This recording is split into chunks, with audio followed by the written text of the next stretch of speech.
Today on this Sonic Obsession, our favorite albums from the 60s.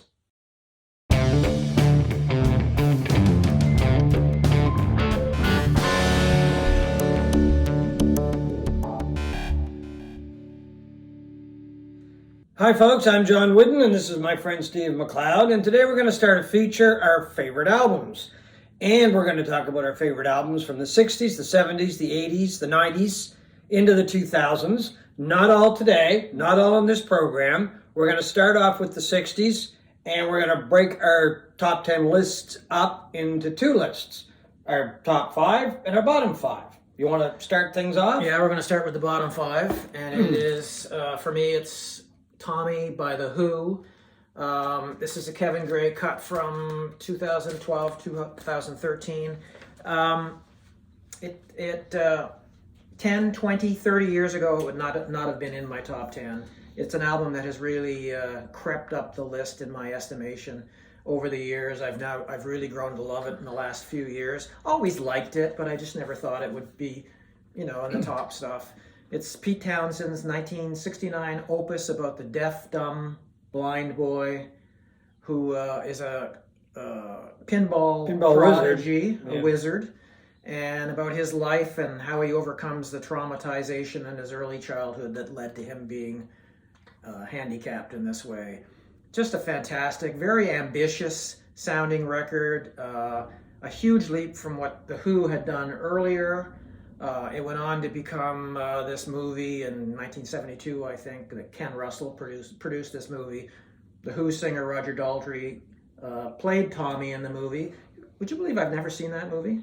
I've never seen You're not really missing that much, to be honest with you. I mean, I enjoyed it, but it's not a movie that I would go back and rewatch again. That's why I kind of I think it's worth a watch. Ignored it over the years. I've seen a few clips.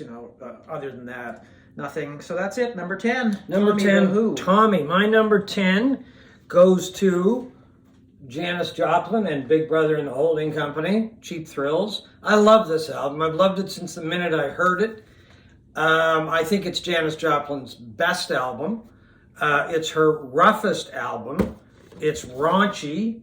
It's kind of thrown together.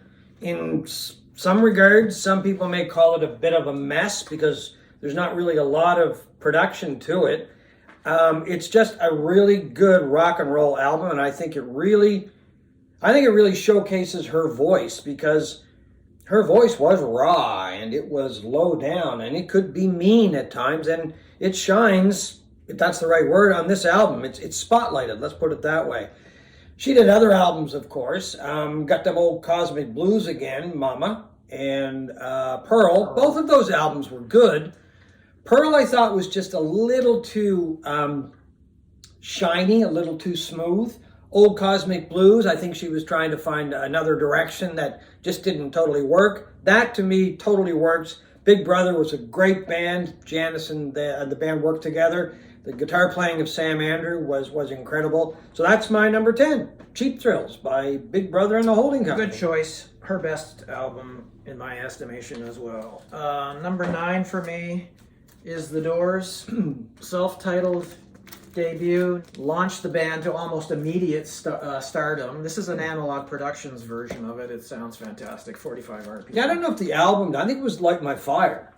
That's what catapulted. Yeah, I still remember, to this day of watching them on The Doors, or on the Ed Sullivan Show, doing Light My Fire. Oh yeah, it was incredible. It was incredible. They became big stars. It was a combination of hard rock and kind of Roadhouse blues and a bit of psychedelia in there, being 1967. And Jim Morrison became this kind of poet. Well, that was the other thing. A lot of it was Morrison's.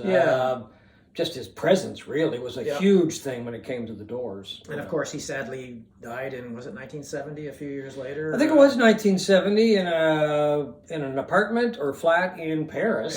And is buried in Père Lachaise Cemetery, which has become a huge tourist attraction. My number 9 choice goes to the best album this group ever made.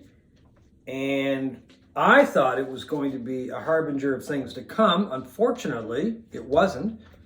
It's Chicago, and it's Chicago Transit Authority. The only album that the band did is Chicago Transit Authority because the Chicago Transit Authority threatened to sue them, if I remember correctly. And after that, they became known as Chicago. This album is just, it's incredible. I remember hearing this on the radio. There was a disc jockey that played it from start to finish on a radio station in Antigonish. I'm sure he got in trouble with it.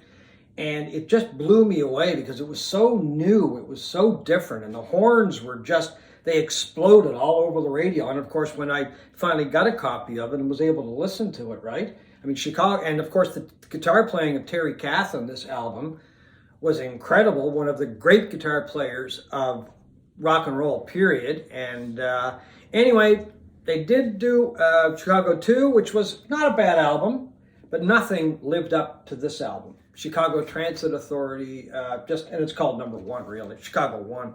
I agree with you 100%, except mine, well, it might appear later on my list. We don't know what's on each other's lists, although we, have a few suspicions. But that is a fantastic album, one of the best albums of the 60s. My number 8 is music from Big Pink by the band. The 4/5 Canadian band and one American, almost single-handedly invented the genre Americana / Canadiana with this album. It is an album that is timeless in its sound, even though it comes from another time, if you know what I mean. Exactly. Like a lot of albums from in '67 and the psychedelic period, the time when this came out in 68. Have not aged well. The psychedelic stuff kind of sounds dated. This has never sound dated unless you think, well, it sounds like something out of the Civil War. Well, it does. It's old time roots, rock and roll, deeply rooted in the South, even though 4 of the 5 members in the band were actually Canadian. We're from Canada, Yeah. So anyway, it's their debut album. They did well after that as well. Okay. So let's see. My next choice, this would be Number 8, goes to the Jimi Hendrix Experience. Are You Experienced? Once again, I think this is Hendrix's best album. Oh, there you go. Yep. I love Jimi Hendrix. What he did with a guitar is amazing. A lot of people have written much better things than I could say about his guitar playing. He was definitely one of a kind. That album, when I heard it, just blew me away. I didn't know what I was listening to. And I don't play it often, but I dig it out and listen to it, and you hear something different every time. It's like one of those books that you pick up and you might read part of it and there's something there that you missed, or you watch a movie and you see something that you missed. That album is like that, as of course are all really good albums. You don't hear everything in the first few listens, right? And that one has stood up the test of time. The other couple of albums he did with that group, Acts as Bold as Love and Electric Ladyland, once again, fantastic albums, but that's my favorite. Yeah, he pretty much invented blues rock, blues flavored rock with that album alone, and the way he played was unlike anything anybody had ever No, and it's never been replicated. Never been replicated. I think there have been people who've done him better than he did back then, but people like Stevie Ray Vaughan, I think, plays Hendrix better than Hendrix ever did. No. Stevie Ray Vaughan. Jimi Hendrix was Jimi Hendrix. No, but he did stuff like Voodoo Child and songs like that he played, in my opinion, much better than Hendrix did. That's my one criticism of Hendrix, is there is a sloppiness to his playing that I didn't like. But there's no denying in my mind that he's probably the most influential guitar player of all time. Yeah, I think you got to get sloppy sometimes when you're taking risks and doing something different, because you don't have it totally ironed out. My number 7 choice, and I do not have a vinyl version of it, is Let It Bleed by the Rolling Stones. I would have lent you mine if you'd asked. You didn't ask. Well, I didn't want to ask. I had a feeling it was on your list too. Came out in 1969. If 1969 wasn't the end of the hippie dream, it began with albums like this.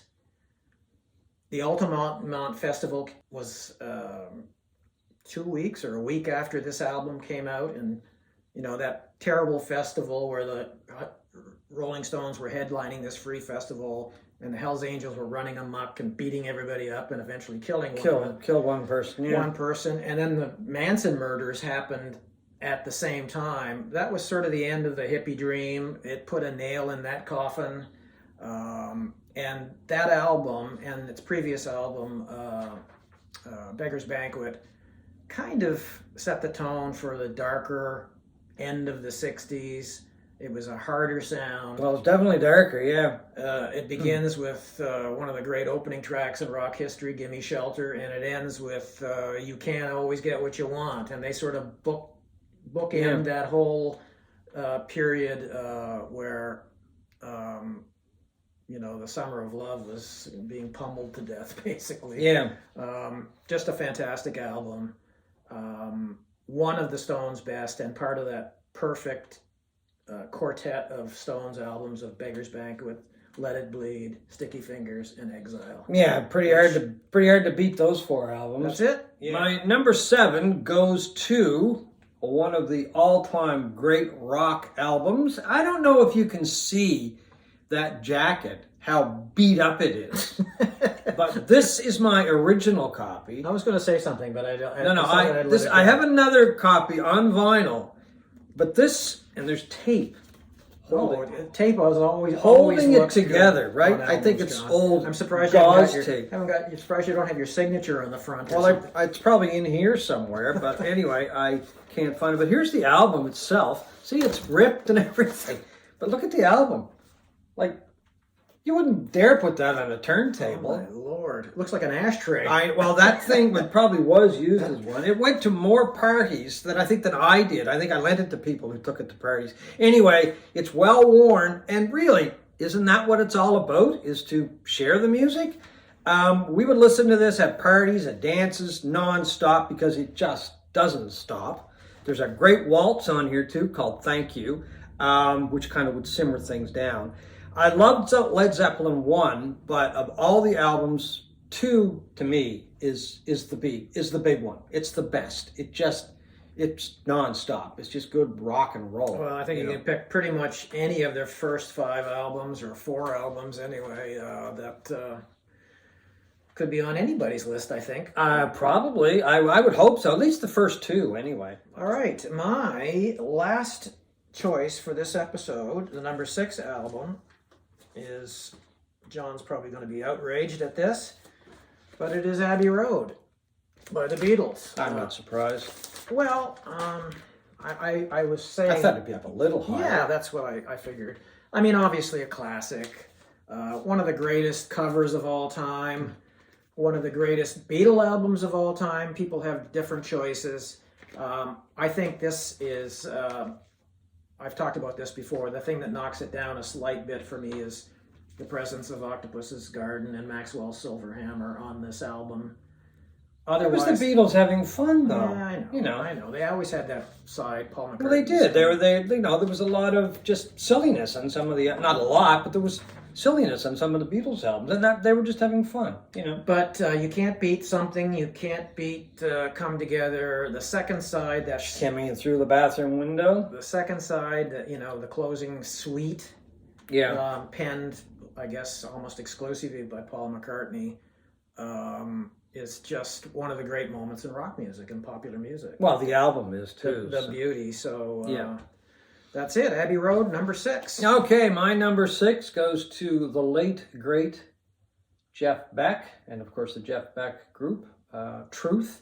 This is the first album by the group that was made up of Rod Stewart, Ronnie Wood, Mickey Waller was on drums, and Nicky Hopkins played some piano on this album too, if I remember correctly.